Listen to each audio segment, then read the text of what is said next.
Indonesia has thousands of empty hospital beds, so why are COVID-19 patients dying at home? Jakarta CNN. Taufik Hidayat enters the homes of the dead to claim bodies no one will touch.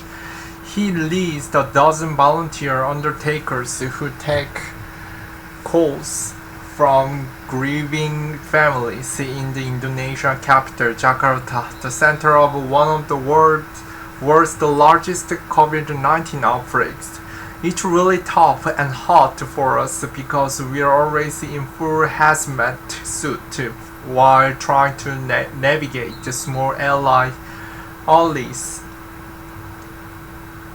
and the high floors with the body in tow, said Taufik. The number of calls has eased since the peak of Indonesia's second wave in mid-July, but there are still reports of people dying at home, despite the new capacity in the country's hospitals and the isolation centers where thousands of beds are sitting empty. So far this month, almost 50 people have died at home from COVID-19, according to Lapor COVID-19, an online citizen reporting platform that received the information from families and local officials.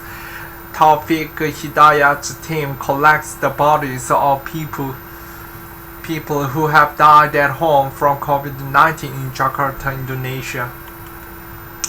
The number surges during July to around 2,400, a six-fold increase from June, according to Fariz Ivan, the science data analyst who called the number the tip of the iceberg. According to Lapor COVID-19, most of deaths were in Jakarta because that is the only local government sharing figures on deaths at home from COVID-19. Indonesia's health ministry doesn't keep records on the number of people who died at home, said ministry spokesperson Siti Nadia Tarmizi. She said people should only isolate at home when asymptomatic or experiencing mild symptoms. But the Indonesian Medical Association is urging the government to change its policy, saying people in home isolation has deprived some patients of medical care and the lack of supervision is helping the virus to spread. An impossible choice. Last month, as the highly contagious Delta variant swept through Indonesia, its hospital system were quickly overwhelmed. Positive patients were told to isolate at home if they were asymptomatic, but some were unable to find a hospital bed when their condition worsened. Warsaw Tilta returned the positive COVID test in late June and followed the instruction to stay at home, said his son-in-law Pakiri Yusuf. The 62-year-old driver wasn't feeling ill, but he had taken a test because his boss had caught the virus and there was a risk he'd passed it on. Warsaw Tilta tested positive for COVID-19 in late June.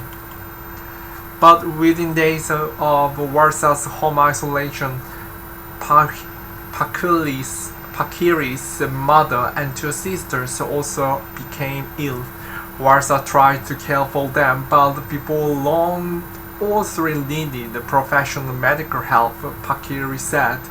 I tried to register them all to COVID emergency hospital, but they only can accept one person, said Pakiri.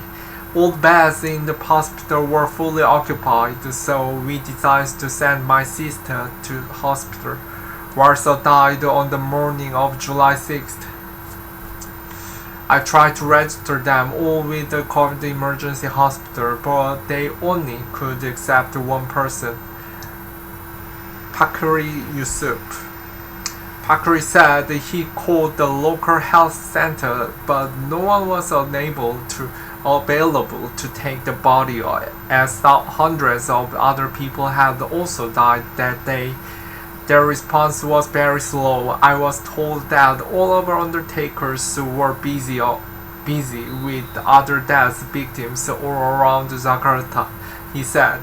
So Pakiri called the National Board of Zakat, the government-run group that distributes zakat, or alms in the Muslim faith, where Taufik works as a volunteer. They do all the process at home smoothly, Pakiri said.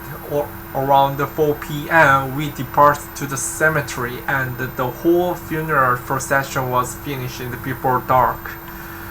Warsa Tirta's family gathers around his grave in Jakarta, Indonesia. Hospitals overwhelmed. As COVID cases mounted, the government races to build new field hospitals and isolation facilities. They include the Pasar Rumput, the low-cost apartment block that would offer most 6,000 new beds, according to a spokesman from the Ministry of Public Works and Public Housing. The facility opens as planned, but as of this week, local media reports suggested fewer than 300 people were using it. The government spokeswoman says that there are more than enough beds for the 30,000 or so new cases being reported each day. Now we really don't see any difficulties for the patients to access treatment either in the isolation centers or in the hospitals, she said. But despite the availability of beds, asymptomatic people and those with mild symptoms are still being given the option to stay at home. Daily reported COVID-19 cases. Indonesia. The ones who have more moderate symptoms, they need to go to the isolation center, said the city.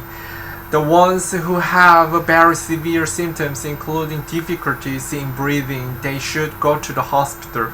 City said positive cases were being monitored at home through the private telemedicine company, where they can access help if needed.